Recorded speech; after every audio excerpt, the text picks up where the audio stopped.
بلکہ حضرت سعدی شیرازی فرماتے ہیں کہ میں نے بہت سارے جھکے ہوئے لوگوں میں تکبر دیکھا ہے. جو بڑا میٹھا بولتے ہیں نا، کئی دفعہ کہتے ہیں جی کیا بات ہے جی، سبحان اللہ ماشاء اللہ، بڑا میٹھا بولتے ہیں، تو یعنی میٹھا نہیں بول رہے ہوتے، یہ آپ کو شیشے میں اتار رہے ہوتے ہیں. آپ نے کسی کی تعریف کرنی ہے تو پشت کے پیچھے کریں، وہ اصل تعریف ہے. آپ کوئی ایسا کام نہ کریں جس سے چھلکے لفظوں میں کہ میں نے کسی کو بنایا ہے. اس سے نا آپ کو خود محسوس ہوگا کہ میں حقیقت پہ زندگی نہیں گزار رہا، میں تو کوئی اداکاری کر رہا ہوں. اور جو لوگ کہتے کچھ اور ہیں کرتے کچھ اور ہیں تو وہ خود بڑے پریشان رہتے ہیں. وہ جانتے ہیں کہ یار یہ میں کہاں الجھ گیا ہوں. تو بھائی یہ جو بہت زیادہ ہمارے دلوں کے اندر چیز ہے، اور یہ ہر مقام پر بہت سارے لوگوں کو یہ چیز حاصل ہے. میں دیکھتا ہوں کہ درجہ بدرجہ ان چیزوں کا شمار ہے. کچھ کا خیال ہے کہ میری ڈگری زیادہ ہے، اور کچھ کا خیال ہے کہ مجھے عقل زیادہ ہے. کچھ کا خیال ہے کہ میری شہرت زیادہ ہے، تو کچھ کا خیال ہے کہ میری دولت زیادہ ہے. آہستہ آہستہ وہ الجھاؤ پیدا ہوتا ہے. کسی کا کچھ نہیں جاتا، وہ خود آدمی بے چین رہتا ہے. حال دیکھیں نا، یہ میری طرح کو بندہ آ جائے نا محفل میں جس کو عادت ہے اسٹیج پہ بیٹھنے کی، اچھے لوگوں کی، بزرگوں کی، سادات کی بات نہیں کرتا، تو اس کو کبھی بیچارے کو پیچھے بیٹھنا پڑ جائے نا تو وہ گردن اونچی کر کر کے نقیب محفل کو دکھاتا ہے کہ میں آ گیا، کسی طریقے مینو بھی ساتھ لے کے، بے چین رہتا ہے. اور اگر اسے سکون حاصل ہو کہ بھئی حضور کی محفل میں بیٹھنا ہے، جہاں جگہ مل گئی وہیں پہ ٹھیک ہو، اور وہ سکون کے ساتھ. دیکھو اس محفل کا مہمان خصوصی میں نہیں، حضرت بزرگ تو سرپرستی کاری رہے ہیں، میں نہیں. اس محفل کا تو مہمان خصوصی وہ بندہ ہے جس نے محفل سے پہلے یہاں جھاڑو دیا ہے، جس نے یہاں دریاں بچھائی ہیں، جس بیچارے کی فوٹو بھی کوئی نہیں آئی، وہ مہمان خصوصی ہے. اور اس محفل کا تو وہ مہمان خصوصی ہے جو چپ کر کے کہیں کونے میں بیٹھا ہے، اس کو کوئی دلچسپی نہیں کہ کوئی مجھے بھی جانے گا، کوئی مجھے بھی پہچانے. اسے تو اتنا پتہ ہے کہ میں اپنے پیارے حبیب کی تعریف سننے کے لیے آیا ہوں. آپ اپنے اس طرح آپ کا ذوق دوبالا رہے گا اگر آپ عاجزی کے ساتھ، انکساری کے ساتھ، رب رسول کی رضا کے لیے کسی جگہ بھی آپ اپنے آپ کو سیٹ کر لیں گے تو ماحول آپ کا ٹھیک رہے. ورنہ آپ الجھاؤ کا شکار ہیں، ورنہ آپ پریشان ہیں، ورنہ آپ تکلیف میں، ورنہ آپ آزمائش میں. بخاری شریف میں حدیث ہے، قاضی ایاز مالکی رحمۃ اللہ علیہ نے بڑی تفصیل سے لکھی ہے. راوی حضرت انس بن مالک ہیں. ایک بندہ بڑی دور سے آیا نبی پاک صلی اللہ علیہ وسلم کی زیارت کے لیے، بڑی دور سے. عرب کے جو سردار ہوتے تھے ان کے بڑے ناز نخرے ہوتے تھے. وہ خیر آج بھی ہیں، پروٹوکول کا ماحول آج بھی، یعنی وزیر صاحب کے آگے دو چار گاڑیاں نہ ہوں تو ان کو مزہ ہی نہیں آتا. پولیس والے آگے پیچھے بھاگیں تو حالانکہ ان کو نہیں پتا کہ جو پولیس والے آگے پیچھے بھاگ رہے ہیں نا، یہ حکومت بدلی تو گرفتار کرنے بھی انہوں نے آنا ہے. لیکن وہ بڑا مزہ آتا ہے جب لوگ گاڑی کے پیچھے بھاگتے ہیں. کیا بات ہے جناب، بڑی بات. اور ہماری طبیعتوں میں پتہ نہیں کون سی، یہ پیسے پھینکنے والے دوست مجھ سے ناراض نہ ہو جائیں، لیکن میں اکثر سوچتا ہوں کہ یار یہ کس طرح کا کام ہے کہ پہلا کھلارنے پھر آپ اکٹھے کرنے. تو آپ کٹھے دے دیں جس کو دینے ہیں، ختم ہو جائے بات. یعنی وہ محفل میں نا گپ شپ ہو رہی ہوتی ہے، اکٹھے کرنا لے، پان دینا لے، کس چکر میں پڑ گئے. حضور غوث اعظم رضی اللہ تعالیٰ عنہ کی محفل میں شیخ یحییٰ نجار جایا کرتے تھے تو وہ کہتے تھے کہ ہم وہاں گنتے تھے آج کتنے بندوں نے توبہ کی، تو ہم سے گنے نہیں جاتے تھے، اتنے لوگ توبہ کرتے تھے. بزرگوں کی محفلوں میں توبہ کرنے والے گنے جاتے تھے، ہماری محفلوں میں پیسے گنے جاتے ہیں اور وہ پرچیاں دی جاتی ہیں. ایسا نہ کریں، اس سے گھٹن پیدا ہوتی. اور پھر جو نوٹوں والے ہوتے ہیں وہ فرنٹ سیٹوں پہ آ جاتے ہیں. بہت سارے غریب سوچتے ہیں کہ میرے پاس بھی اگر کرارے نوٹ ہوتے تو میں بھی آگے ہوتا. تو کم از کم یہ جو میلاد کی محفل ہیں ان میں تو سب کو ایک جیسا رہنے دے. یہاں تو امیر غریب کا فرق نہ ہو، اس کو تو مہربانی کریں. تو نبی پاک صلی اللہ علیہ وسلم کی خدمت میں وہ شخص بڑی دور سے آیا. تو عرب کے بادشاہوں کا مزاج تھا، پروٹوکول بڑا چاہتے تھے. ان کا تو یہ طریقہ تھا کہ حکمرانی کرنی ہے جیسے بھی ہو. اگر کسی غلام نے دھوپ میں بندھا رہ گیا، اونٹ اور چھاؤں میں نہیں باندھا تو درے مارتے تھے، اور اگر اس نے کھول کے باندھ دیا تو پھر بھی مارتے تھے. کہتے تھے اتنا سیانا ہو گیا تو انہیں پوچھا ہی نہیں، خود بخود ہی باندھ دیا. وہ شخص حضور کی بارگاہ میں آیا اور بہت سارے لوگوں کے پاس کیونکہ وہ جاتا تھا اپنے سربراہ کا پیغام لے کے، تو وہ کانپ رہا ہے جب حضور کی بارگاہ میں گیا، ڈر رہا ہے.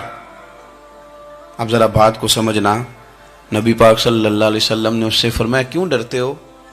سادہ آدمی ہے، دیہاتی ہے، بدو ہے. اللہ کے رسول نے تھپ کی دی. کیوں ڈرتے ہو؟ تو کہتے حضور مجھے آداب نہیں آتے اور مجھے ڈر آتا ہے کوئی بات اگر ایسی ہو گئی آپ مدینے کی حکومت کے سربراہ ہیں تو کہیں آپ ناراض نہ ہو جائیں. حضرت انس بن مالک فرماتے ہیں بات کہاں کی تھی، پہنچ کہاں گئی. جب اس نے یہ کہا نا کہ آپ تو حکومت کے سربراہ ہیں، کہیں کوئی غلطی نہ مجھ سے ہو جائے، تو نبی پاک کی آنکھوں میں آنسو آ گئے. حضور رونے لگے اور نبی پاک صلی اللہ علیہ وسلم فرمانے لگے نہ بھائی تو کسی حکومت کے سربراہ کے پاس نہیں آیا، نہ تو اس بیٹے کے پاس آیا ہے جس کی ماں گوشت کے خشک ٹکڑے کھا کے بھی گزارا کر لیتی. میں تو ایک غریب ماں کا بیٹا ہوں.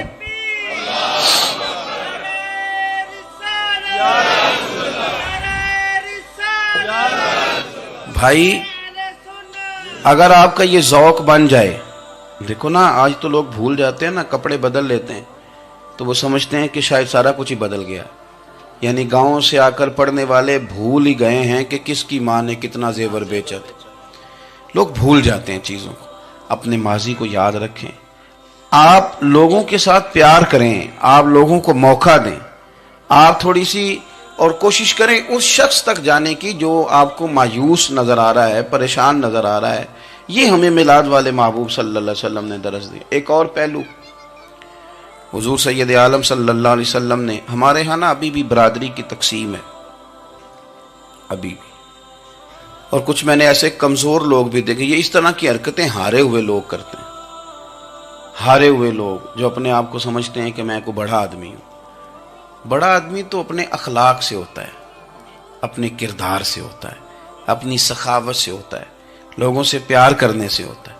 باقی یہ کہ بیٹھ کے کہانی سنانا کہ میں بڑا کچھ کرتا ہوں، تو جو کچھ کرتا ہوتا ہے اسے سنانے کی کوئی ضرورت ہے. ایک اور بہت سارے لوگ آپ تعزیت کرنے جائیں نا والد کے انتقال کے بعد، تو ان بیچاروں کو بتانا پڑتا ہے کہ ابا جی میرے بغیر دوائی نہیں کھاتے تھے.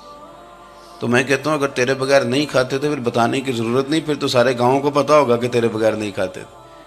اور اگر کوئی دال میں کالا ہے تو پھر تیری وضاحت کوئی بندہ قبول نہیں کرے گا. تو آپ کو بتانا کیوں پڑ رہا ہے اور آپ بار بار اس بات کا ذکر کیوں کر رہے ہیں کہ ہم بہت بڑے قبیلے کے ہیں؟ صاحب اگر آپ بڑے قبیلے کے ہیں تو پتہ ہوگا سارے علاقے کو آپ کتنا لوگوں کا خیال کرتے ہیں، آپ کس قدر محبت کرتے ہیں، آپ کا انداز کریمانہ کس طرح کا. پھر آپ کو بتانے کی کوئی ضرورت نہیں ہوتی، پھر خود بخود خبر ہوتی. حضرت سیدنا ابو ذر غفاری رضی اللہ تعالیٰ عنہ، قبیلہ بنو غفار ایک بڑی شاخ تھی قبیلوں میں سے. جو لوگ اس زمانے میں مالدار قبیلوں سے تعلق رکھتے تھے ان میں سے ایک بڑا نام تھا. ساری زندگی چودراہٹ کی، لیکن میلاد ایک انقلاب کا نام ہے. میں میلاد منانے والے دوستوں سے گزارش کرتا ہوں کہ آپ ہر سال میلاد منائیں اور ہر سال میلاد کے بعد آپ تھوڑے بدل بھی جائیں، یعنی تھوڑے سے بدل جائیں. کچھ لوگ کہیں یار یہ داڑھی میں نے نا 12 ربیع الاول والے دن رکھی تھی، یہ میری میلاد والی داڑھی ہے. اور داڑھی رکھیں بھی نبی پاک کی مرضی کی. کس کی مرضی کی؟ نہ ناراض ہو جائے جی میں ٹور چلا بس. کس مرضی کی جی؟ اپنی مرضی کے نہیں. داڑھی کا وزن کو نہیں ہوتا کہ پوری مٹھی رکھیں گے تو آپ کو کوئی دقت ہوگی، لیکن کوئی وزن نہیں. پوری رکھیں، جو حضور کا طریقہ مبارکہ ہے جو ہمیں ملتا ہے اس پر آپ توجہ فرمائیں. تو میں جو بات عرض کرنے جا رہا ہوں وہ میلاد انقلاب ہے. حضور سید عالم صلی اللہ علیہ وسلم کی بارگاہ میں آنے سے پہلے لوگ کچھ اور ہوتے تھے اور یہاں سے ہو کے جاتے تھے تو پھر ان میں تبدیلی آتی تھی. میں سارا دن کرامتیں سناؤں نا کسی کو اپنے پیر صاحب کی اور اپنے گھر میں بھی کہ میرے حضرت بڑے، میرے استاد بڑے، لیکن بیوی کے ساتھ اگر میں ترش لہجے میں بات کروں گا تو وہ کہے گی اے سکھاندے نے تینوں پیر صاحب. دوست کہیں گے یہ سکھاتے ہیں آپ. تو آپ کی کہانیاں نہیں چلتی، آپ کا کردار چلتا ہے. حضرت ابو ذر غفاری رضی اللہ تعالیٰ عنہ فرماتے ہیں چونکہ میں چودھری تھا، سیدنا بلال حبشی رضی اللہ تعالیٰ عنہ کے پاس میں بیٹھا تھا. کسی بات میں بات آگے بڑھی اور بڑھتے بڑھتے بات شکرنجی تک چلی گئی. رائے کے اختلاف نے باتوں میں تلخی پیدا کر دی اور جب تھوڑے لفظ اور تیز ہوئے تو میں نے انہیں کہہ دیا چپ کر، تو ابشن کا بیٹا ہے. کس کے بیٹے تھے حضرت بلال؟ کہتے ہیں جب انہوں نے مجھے کہا تو میرا دل بڑا ٹوٹا، لیکن میں نے ارادہ کیا کہ میں نے حضور کی بارگاہ میں نہیں عرض کرنی. اب ہر بات کی ہم حضور کی بارگاہ میں شکایت کریں. لیکن میں جا کے مسجد میں بیٹھا اور جب سرکار آئے نا، ارادہ نہیں تھا کہ عرض کروں گا، لیکن حضور کا چہرہ دیکھا تو دکھ میرا خود ہی تازہ ہو گیا۔ رونے کا بھی تو تب ہی مزہ آتا ہے نا کوئی اپنا ملے تو۔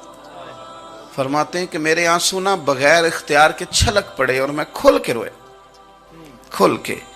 قربان جاؤں محبوب کے بھی حضور نے پاس نہیں بلایا، بلکہ نبی پاک اٹھ کے خود میرے پاس آئے اور مجھے کندھوں سے پکڑ کے سینے سے لگایا، اور جب میں کھل کے رو لیا تو حضور میرے آنسو پوچھنے لگے۔ کچھ شعر ایسے ہوتے ہیں جو کسی نے کہے ہوتے ہیں، اور کہنے والا جو ہوتا ہے وہ صاحب حال ہوتا ہے، تو اس میں کچھ خوبصورتی زیادہ ہی ہو جاتی ہے۔ ایک پنجابی کے شاعر ہمارے گجرات میں گزرے، بزرگ تھے، ان کا ایک شعر ہے، وہ کہتے ہیں ایک واری میری آنکھیاں چوں اونا نے اتھرو پونجے سن، ایک واری میری آنکھیاں چوں اونا نے اتھرو پونجے سن، ہن تے چسکا پہ گیا رونے دا۔ ایک واری میری آنکھیاں چوں اونا نے اتھرو پونجے سن، ہن تے چسکا پہ گیا رونے دا، تے ہر ویلے آہو زاری دا۔ تو میں روز رونے لگا ہوں، مزہ ہی بڑا آیا ہے جب سے محبوب نے چپ کرانا شروع کیا۔ میرے عزیز، اور پھر حضرت بلال حبشی رضی اللہ تعالیٰ عنہ چونکہ حضور کے غلام تھے اور انہیں پتہ تھا کہ سرکار میری ناز برداری کرتے ہیں، حضور نے چپ کرایا۔ فرمایا کیوں روتے ہو؟ تو عرض کرنے لگے یا رسول اللہ صلی اللہ علیہ وسلم، اگر میں ابشن کا بیٹا ہوں تو میری تو غلطی کوئی نہیں نا، یہ تو تقسیم اللہ کی ہے نا۔ الذی خلقک فسواک فعدلک فی ای صورت ما شاء رکبک، جس طرح وہ چاہتا ہے، جس کو چاہتا ہے اس طرح کی اس کی صورت بنا دیتا ہے۔ تو مجھے ابشن کا بیٹا کہا جاتا ہے، میری غلطی کیا ہے؟ حضرت بلال نے بھی نہیں بتایا کس نے کہا، لیکن نبی پاک صلی اللہ علیہ وسلم نے کیا فرمایا؟ امام یوسف صالحی نے لکھا ہے، ذرا غور کرنا بات پر، تسلیاں لوگ اور رنگ میں بھی دیتے ہیں، پر یہ تسلی بڑی انوکھی ہے۔ حضور فرمانے لگے بلال اگر تو ابشن کا بیٹا ہے تو پریشان کیوں ہوتا ہے؟ کالے رنگ والی ماں کا بیٹا ہے تو پریشان کیوں ہوتا ہے اگر تیری والدہ کا رنگ کالا ہے تو؟ عرض کی حضور آپ کیا فرمانا چاہتے ہیں؟ تو سرکار فرمانے لگے میں دو ماؤں کا بیٹا ہوں، ایک جناب آمنہ جنہوں نے مجھے پیدا کیا، اور ایک حضرت ام ایمن جنہوں نے میری پرورش کی، مجھے بڑا کیا۔ حضور فرمانے لگے میری ماں آمنہ کا رنگ گورا تھا اور میری ماں ام ایمن کا رنگ کالا ہے۔ تو فرمایا اگر تجھے کسی نے کالے رنگ والی ماں کا بیٹا کہا تو اسے کہہ دینا مدینے والی محبوب کے بھی تو ایک والدہ کا رنگ کالا ہے، تو کہہ دینا۔ حضرت بلال کہتے ہیں کہ وہ اس طرح کی تسلی تھی، طفل تسلیاں نہیں جس طرح کی ہمیں دی جاتی، وہ اس طرح کی خوبصورت تسلی تھی کہ اس کے بعد میرا دل ایسا ٹھنڈا ہوا، پھر کسی کا تانا نہیں رہا، پھر کسی کی تکلیف نہیں رہی۔ رسول پاک صلی اللہ تعالی علیہ وسلم نے یہ جو آج تقسیم ہے ہمارے ہاں اونچ نیچ کی، چھوٹے بڑے کی، ذات برادری کی، حضور فرماتے ہیں میں نے پاؤں کے نیچے رکھ کے کچل دی، اب اس کا کوئی سٹیٹس نہیں رہا، اب یہ کوئی معاملہ نہیں۔ پھر میرے بھائی ایک معاملہ ہمارے اندر جو اور بڑی شدت کے ساتھ آیا ہے اور جس نے بڑا زور پکڑا ہے، وہ یہ ہے کہ ہم نا پڑھے لکھے لوگوں سے معذرت کے ساتھ، پڑھے لکھے لوگوں کا بھی ایک مسئلہ ہے، وہ دوسروں کو جاہل کہنا ضروری سمجھتے ہیں، الا ماشاءاللہ۔ میں اکثر کہتا ہوں کہ یہ تو آسان کام ہے نا، آپ نے کہہ دیا جاہل نے جی سارے پنڈ والے، یہ تو بڑا آسان کام ہے، تو جان چھڑانے والی بات ہے۔ ان پڑھ ہیں جی اس قوم دا کچھ نہیں بن سکتا، بھی تو آسان کام ہے، جان چھوٹ گئی۔ میں بھی کھڑا ہوتا ہوں نماز جنازہ کی امامت کرنے کے لیے، کبھی تو کہہ دیتا ہوں کہ جناب آج لوگوں کو نماز جنازہ کی دعا نہیں آتی، تو سوچتا ہوں کہ اگر کسی نے کھڑا کر کے پوچھ لیا کہ آپ نے کتنے لوگوں کو یاد کرائی ہے، ہم نے کبھی کہا کہ آؤ بیٹھو یاد کراؤں، تو اس کا جواب کیا ہے؟ تنقید کرنا آسان کام ہے اور تعمیر کرنا یہ مشکل مرحلہ ہے۔ عزیز دوست، ہمارے ہاں نا ان پڑھ بندے کے ساتھ اور اس بندے کے ساتھ جس کی سوچیں محدود ہیں، ہمارا رویہ اتنا تلخ ہوتا ہے۔ بھئی مزہ تو تب آتا ہے نا جب آپ کو، کچھ لوگ کہتے ہیں میں اچھے کے ساتھ اچھا ہوں، تو اچھے کے ساتھ تو ساری دنیا اچھی ہوتی ہے، آپ نے اس میں کیا کمال کیا؟ حضور سید عالم صلی اللہ علیہ وسلم نے تو فرمایا اس کے ساتھ جوڑو جو تمہارے ساتھ توڑ رہا ہے، جو سخت رویہ اختیار کرے، سخت۔ بخاری مسلم میں حدیث ہے، حضرت عمر فاروق رضی اللہ تعالیٰ عنہ، حضرت انس بن مالک فرماتے ہیں کہ حضور سید عالم صلی اللہ علیہ وسلم گزر رہے تھے اور سرخ رنگ کی نہ نجرانی دھاری دار چادر سرکار نے اوڑھ رکھی تھی۔ ایک بدو آ گیا، اس نے کیا کیا کہ حضور کی مقدس چادر کو پکڑ کے کھینچا، اور اس زور سے کھینچا کہ گردن مبارک پہ نشان پڑ گیا۔ زور سے دروازے پہ دستک دے دینا بھکاری، تو اسے خراش شرات کوئی نہیں ملتی، البتہ جھڑکیاں دو چار ضرور مل جاتی۔ توڑنا ہے دروازہ، خیرات لینے آیا کہ تو قرضہ لینے آیا؟ اس نے آ کر کے زور سے چادر کو کھینچا، مقدس گردن پہ نشان پڑ گیا۔ سرکار نے رخ انور پھیرا، کہتا پتہ کیا ہے، میں غریب آدمی ہوں، کچھ مانگنے آیا ہوں۔ بھئی تو گلے میں چادر ڈال کے مانگے گا؟ لیکن یہ آپ کا کمال ہے۔ یہاں اب آپ کے علم کا، آپ کے حوصلے کا، ظرف کا پتہ چلتا ہے۔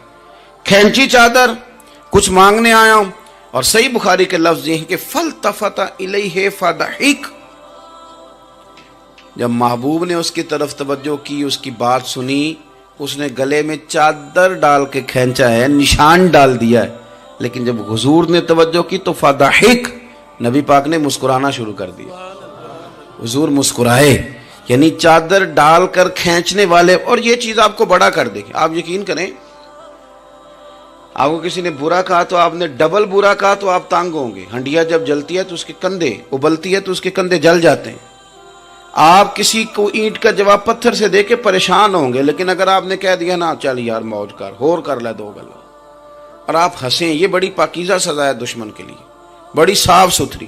جتن جتن تے ہر کوئی کھیڈے، ہارن کھیڈ فقیرہ، جتن جتن تے سارے لوگ کر دینا کام جتنے آلہ، میں نے جیتنا ہے۔ تو درویش کہتے ہیں جتن جتن تے ہر کوئی کھیڈے، تو ہارن کھیڈ فقیرہ، اوے جتن دا مل کوڈی پیندائی، ہارن دا مل ہیرا، ہارن دا مل ہیرا۔ کبھی کبھی ارادہ کریں چل کوئی بات نہیں، کر لے یار، پھر کیا ہے۔ اور یہ کام آئے گی چیز بہت زیادہ۔ حضور صلی اللہ علیہ وسلم سے کہنے لگا کچھ مانگنے آیا ہوں، تو اب حضور نے کیا فرمایا؟ فرمایا ایک دو چار بکریاں نہیں، دو پہاڑیوں کے درمیان جو ریوڑ ہے نا بکریوں کا، اجڑ، فرمایا سارے اس کو دے دو۔ اب اس نے وہاں تو کوئی جملہ نہیں کہا، گھر چلا گیا اپنے گاؤں قبیلے، اور وہاں جا کے لوگوں سے کہنے لگا سارے ادھر بیٹھے ہو، جاؤ دوڑ جاؤ مدینے جا کے مصطفیٰ کا کلمہ پڑھو۔ کہنے لگے وہ تو اتنا دیتے ہیں کہ غربت کا ڈر بھی دور ہو جاتا ہے۔ تو نبی پاک صلی اللہ علیہ وسلم کا ان لوگوں کے ساتھ جو ان پڑھ ہیں، جو ساتھ ہیں، آج ہمارے بچے اپنے ابا جی کو بھی کہہ دیتے ہیں تسی پڑھے نہیں، ان دور بدل گیا ہے۔ میں ایک شادی کی تقریب میں جا رہا تھا، میرے آگے آگے والد صاحب کو بیٹا سمجھا رہا ہے، کہتا ہے ابا جی ہن نہ اتنے جا کے نہ میٹھے چولاں تے سالن پا کے نہ کھایا جی، بندہ ماڑا لگتا ہے۔ میرا پیار تھا اس خاندان سے، میں نے اس بچے کو تھپکی دے کے کہا، میں کہا پتر تو ذرا لیٹ ہو گیا، جلدی ہوندا تے نہ سارے سیانے ہونا سی۔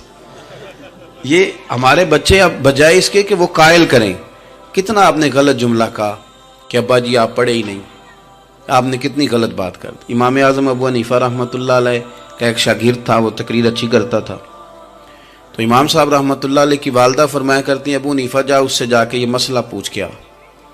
تو امام صاحب فرماتے ہیں اماں میں نہ بتا دوں، تو اماں کہتی تو تے بچہ تینوں کی پتہ ہوئے، حالانکہ وہ شاگرد ہے۔ تو امام صاحب پھر اس کے پاس جاتے، اس کو جا کہتے سوال کا جواب، تو کہتا استاد جی مجھے کیا پتا ہے، آپ کو پتہ ہے ان مسئلوں کا؟ تو آپ فرماتے یہ میں پہلے تجھے بتاتا ہوں اس کا جواب، پھر تو مجھے بتا، اور پھر میں تیرا نام لے کے اپنی اماں کو مطمئن کروں گا۔ اس لیے کہ ماں باپ کو دلائل نہیں دیے جاتے، انہیں راضی کیا جاتا ہے۔ اور میں بچوں سے گزارش کروں گا ابا جی کو پیسے بھی دیں، اماں جی کے وہ کپڑے بھی لے کے دیں، لیکن ضروری یہ ہے کہ ان کو وقت دیں، ان کے پاس بیٹھیں، ان سے مشورہ کریں، ان کو آپ کے وقت کی ضرورت ہے۔ بڑھاپے میں اس طرح کا ماحول نہ بنا دیں کہ وہ ایک کونے میں بیٹھے ہیں، کوئی پوچھتا ہی نہیں، اس طرح نہ کریں۔ ہم تو اس طرح والدین سے رویہ کرتے ہیں جیسے MBBS ڈاکٹر رات کو وارڈ میں آتا ہے اور دو تین اس کے ساتھ سٹاف کے لوگ ہوتے ہیں، اور وہ کہتا ہے دوائی کھا لی ہے، طبیعت اب کیسی ہے، بلڈ پریشر ٹھیک ہے، یہ میں نے دوائی بدل دی ہے۔ یہ کیا رویہ ہو؟ آپ ان کو وقت دیں۔ وہ جس طرح آپ چھوٹے تھے تو وہ لاڈ لڑاتے تھے، پیار کرتے تھے، آپ بھی تھوڑا قریب بیٹھیں، اور آپ دیکھیں آپ کو اللہ تعالیٰ اس کی برکت سے کتنی رحمتیں عطا فرماتے۔ تو کسی کو جاہل کہنا، ان پڑھ کہہ دینا۔ ایک حدیث اور سن لیں، بات کو ختم کرتا ہوں۔ اس کو قاضی ایاز رحمۃ اللہ علیہ نے شفا شریف میں لکھا ہے، ایک بدو حضور کی بارگاہ میں آیا اور اس نے آ کے کچھ مانگا، اللہ کے پیارے حبیب صلی اللہ علیہ وسلم کی بارگاہ میں مانگا جہاں ایک مانگنے پر دریا بہا دیے جاتے ہیں۔ دریا بہا دیے ہیں، در بے بہا دیے. یہ در الگ ہے اور بے بہا الگ ہے. پھر یہ شعر صحیح سمجھ میں آئے گا آپ. تو حضور سید عالم صلی اللہ علیہ وسلم تو جس کو دیتے تھے پھر اس کی کئی نسلیں کھاتی تھی، ختم نہیں ہوتا تھا. اس نے بھی کچھ مانگا، حضور نے کچھ دیا، لیکن ابھی اسے آداب نہیں نہ آتے تھے. پہلے آداب سکھائیں پھر کسی کو بے ادب کہیں، لیکن بغیر آداب سکھائے لوگ لوگوں کو بے ادب کہہ دیتے. یہ انداز ٹھیک نہیں. اس نے کچھ مانگا، حضور نے دیا. چونکہ آداب نہیں آتے تھے، نہ آشنا تھا، تو کہنے لگا معاذ اللہ ثم معاذ اللہ نقل کفر کفر نہ باشد. کہنے لگا میں تو بڑی تعریف سن کے آیا تھا، آپ نے تو کچھ بھی نہیں دیا. حضرت عمر فاروق نے تلوار نکال لی، فرمایا اس بے ادب کی گردن اڑاؤں گا. حضور نے فرمایا عمر ٹھہر جا ذرا، جلدی نہ کر. سرکار اسے گھر لے گئے. جتنا دیا تھا نا اس سے ڈبل دیا، پھر جتنا ہو گیا تھا اس سے بھی ڈبل دیا. تیسری دفعہ حضور دینے لگے تو کہنے لگا یا رسول اللہ بس کریں، میں نے تو طوفان کے اندر بھی ہوا اتنی تیز نہیں چلتے دیکھے جتنی آپ کی سخاوت تیز چلتی ہے. کریم رسول صلی اللہ تعالی علیہ وسلم نے فرمایا یہی بات باہر جا کے میرے صحابہ سے بھی کہہ دو گے؟ حضور کہہ دوں گا. فرمایا جب تم نے کہا تھا نا نہیں دیتے تو ان کے دل ٹوٹ گئے، جب تم کہو گے نا بڑا دیتے ہیں تو ان کے کلیجے ٹھنڈے ہو جائیں گے. وہ باہر آیا، آ کر کے کہنے لگا میرے رسول پاک علیہ السلام کے مقدس غلاموں، میں نے تو طوفان میں بھی ہوا اتنی تیز نہیں دیکھی جتنی کریم کی سخاوت تیز ہے. پیارے حبیب صلی اللہ تعالی علیہ وسلم تو کمال کر دیتے ہیں. اب صحابہ خوش ہو گئے. میرے نبی پاک صلی اللہ علیہ وسلم نے ہماری تربیت فرمائی کہ ہم نے کس طرح کا رویہ ایسے لوگوں کے ساتھ اختیار کرنا ہے. حضور فرمانے لگے عمر اگر تم اس سے پہلے قتل کر دیتے جو اس نے کہا تھا تو یہ دوزخ میں جاتا، اور اب جو کہہ رہا ہے اس پر مرے گا تو رب اسے جنت عطا فرمائے گا. حضور فرمانے لگے عمر میری اور تمہاری یعنی میری اور میری امت کی مثال اس آدمی کی مثال کی طرح جس کی اونٹنی بھاگ گئی تھی، ناک سے نکیل نکل گئی تھی. بہت سارے لوگ آئے اسے پکڑنے کے لیے، ہاتھوں میں نیزے تھے، ڈنڈے تھے، تلواریں تھیں، پر وہ کسی کے قابو نہ آئی. زخمی ہو گئی پر کسی کے قابو نہ آئی. حضور فرماتے ہیں پھر اس کا اپنا مالک آ گیا. اس نے تھوڑا سا چارہ اٹھایا، میری طرف دیکھیے گا جی، چارہ اٹھایا، اونٹنی کو دکھایا، وہ دوڑی آئی. اس نے اس کو تھپکی دی، بغیر کسی کی مدد کے ناک میں نکیل ڈالی. پھر اونٹنی پر سوار ہوا اور کہنے لگا لوگوں تم نے میرے جانور کو بڑی تکلیف دی، اونٹنی میری ہے، اسے سنبھالنے کا طریقہ بھی مجھے ہی آتا ہے. گویا حضور فرما رہے ہیں عمر یہ امت میری ہے تو اسے کس طرح سنبھالنا ہے یہ طریقہ بھی مجھے ہی آتا ہے. ان کی کہاں کس بنیاد پر کس رنگ میں تربیت کرنی ہے یہ میں جانتا ہوں. ہمیں اگر ہماری زندگی انصاف والی ہو، عاجزی والی ہو، اطمینان والی ہو، عاجزی بھی دل کا نام ہے، اطمینان بھی دل کا نام ہے. بہت سارے گردنیں جھکانے والے بھی عاجز نہیں ہوتے. اپنے دل سے تہیہ کر لیں کہ میں کسی شخص کو بھی اپنے سے چھوٹا نہیں جانتا، کمزور نہیں جانتا. میں کسی شخص کے بارے میں بھی یہ رویہ نہیں رکھتا کہ یہ کوئی برا ہے. اگر کہیں ضرورت پڑے تو کسی کی اصلاح کریں. اگر وہ اصلاح قبول نہ کرے اور آپ کو محسوس ہو کہ یہ معاملہ آپ کے بس میں نہیں تو پھر بھی اس کے لیے دعا کریں. کسی کونے میں جا کر کے تنقید کرنے کی اجازت نہیں ہے. اپنے آپ کو سمیٹیں، سوچوں کو بکھرنے سے سمیٹیں، اچھا سوچا کریں. جو لوگ اچھا سوچتے ہیں وہ صحت مند رہتے ہیں، ان کی سوچیں تازہ رہتی. آپ ہر ایک کے بارے میں خیر کا رویہ اختیار کریں اور مثبت پہلو تلاش کریں. آپ مثبت پہلو، ہر وقت تنقید کرنا. میں ایک محفل میں بیٹھا تھا، بات میری ختم ہو گئی تو ایک نعت خواں نے بڑا اچھا شعر پڑھا. ہم بڑی اس بات کی تردید کرتے رہتے ہیں کہ یہ طے کر کے اور پیسے لے کے اور یہ نہیں کرنی چاہیے چیزیں، لیکن یہ کہ یہ غلطی کس کی ہے؟ یہ اس عوام کی غلطی ہے جو ریٹ بناتی ہے، چیزیں خریدتی ہے. جو چیزیں آپ خریدیں گے نہیں بکیں گی بھی نہیں مارکیٹ میں. آپ خریدتے ہیں تو کوئی بکتا ہے نا. میری بات کی سمجھ آ رہی ہے؟ تو ہم یہ سارا کچھ ڈال دیتے ہیں. اب کیا ہوتا ہے کہ اتنی سونی محفل سجی ہوئی ہے لیکن اس میں بیٹھ کر لوگ حضور کی تعریف سننے کی بجائے یہ کہہ رہے ہیں اس نے 40,000 لیا ہے. تو آپ یہ اندازہ کریں کہ وہ جو بات ہمیں اس وقت مدینہ شریف لے کے جاتی، ہمارا عشق رسول تازہ کرتی، تو ہم نے وہاں کیا گھٹن پیدا کر دی یہ کہانیاں چھیڑ کے. کیوں دیتے ہیں آپ پیسے؟ کیوں اس طرح کے ریٹ آپ بناتے ہیں؟ پہلے آپ بناتے ہیں پھر اس کے بعد آپ تنقید کرتے ہیں. اب دیکھیں میں بھی بیٹھا تھا تو اس نے بڑا خوبصورت شعر پڑھا اور بڑی مزیدار بات کی, بڑا مزہ آیا. تو میں نے ساتھ والے سے کہا یار آج بڑے دنوں کے بعد سرور آیا. تو کہنے لگا نہیں 40,000 لے آ جائے. میں انہوں کہا تو 10 منٹ کھلو جانا سی, مزہ تو لینے دیتا.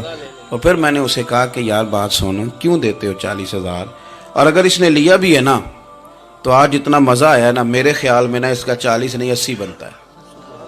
دیکھو نا اس نے ہمیں پہنچا کہاں دیا ہے. تو آپ مثبت لیں چیزوں کو, مہربانی کریں, اچھا سوچیں, اچھے رویے اختیار کریں.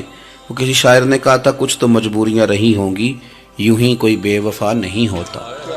اچھی سوچ پیدا کریں, خوبصورت آپ اپنے آپ کو رکھیں. آپ کا فائدہ ہوگا, آپ اچھا سوچیں گے آپ کا نفع ہے. ورنہ بکھری ہوئی سوچیں والے لوگ تو بیچارے سویرے کچھ ہوتے ہیں, دوپہر کو کچھ ہوتے ہیں, شام کو کچھ اور ہوتے ہیں, اور تیزی سے وہ لوگ بکھر جاتے ہیں. آپ یہ دیکھیں کہ آپ مست رہیں, آپ اپنے آپ کو پریم میں رکھیں, آپ اپنے آپ کو سکون میں رکھیں. کوئی تعریف کرے تو اس کی مہربانی, تنقید کرے تو اللہ بھلا کرے, لیکن آپ نے اپنی سوچوں کو ہمیشہ مجتمع رکھنا ہے. اللہ تعالیٰ آپ کو بہترین صلہ عطا فرمائے. محفلیں ہوتی ہیں حضور کے نام کی, لوگ تو ظاہر آتے جاتے رہتے ہیں, ہر